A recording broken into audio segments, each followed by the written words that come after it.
Aman Benson. Le journal des stratèges.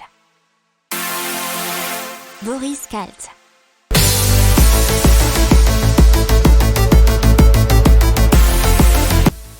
Bonjour à tous et bienvenue dans le journal des stratèges pour une revue de l'actualité éco-tech et impact du jour.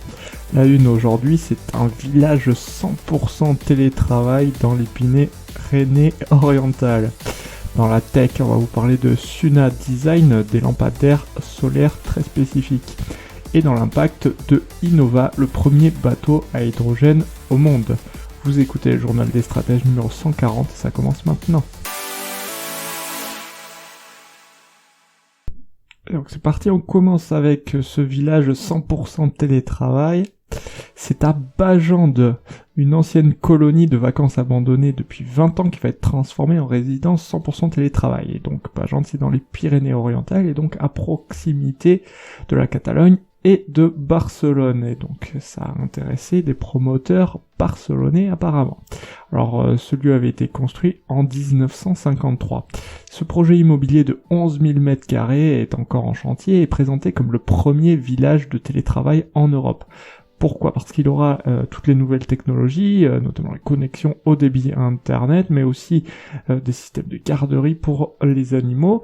Et comme l'explique l'ingénieur et concepteur du projet David Bochet, tout a été pensé pour que les personnes qui séjourneront ou habiteront ici ne soient dérangées par aucun bruit pendant qu'elles travaillent. Alors dans le projet, il y aura 25 appartements et 7 chalets qui se disent aussi éco-responsables.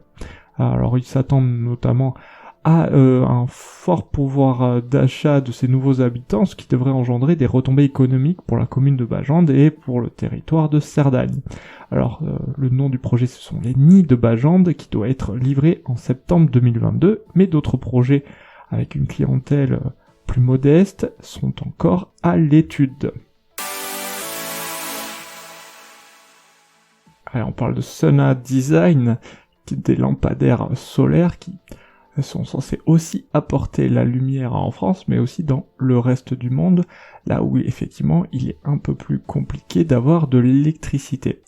Alors, l'entreprise qui est en Gironde est passée en mode semi-industriel et a déjà installé plus de 100 000 solutions d'éclairage dans 60 pays, notamment en Afrique, au Moyen-Orient et en Amérique latine.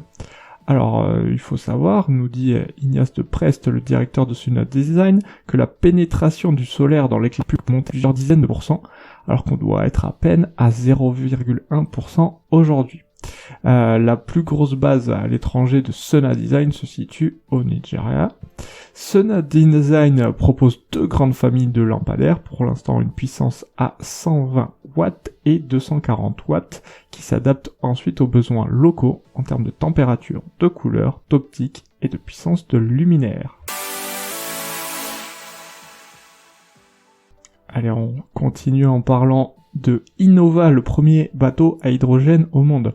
Innova, ils sont basés à La Ciotat. Ils ont conçu un bateau à la fois peu polluant et performant, puisque ce yacht est à base d'hydrogène.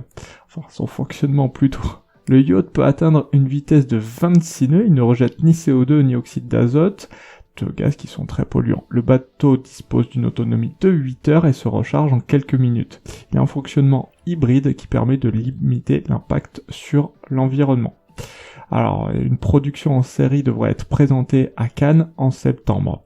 Alors, ce modèle devrait être vendu 30 à 40% plus cher que les bateaux thermiques classiques. Son prix devrait dépasser le 1 000 000 €. Voilà, c'est tout pour aujourd'hui. Je vous souhaite une excellente journée. Je vous dis à demain pour plus d'infos. Ciao.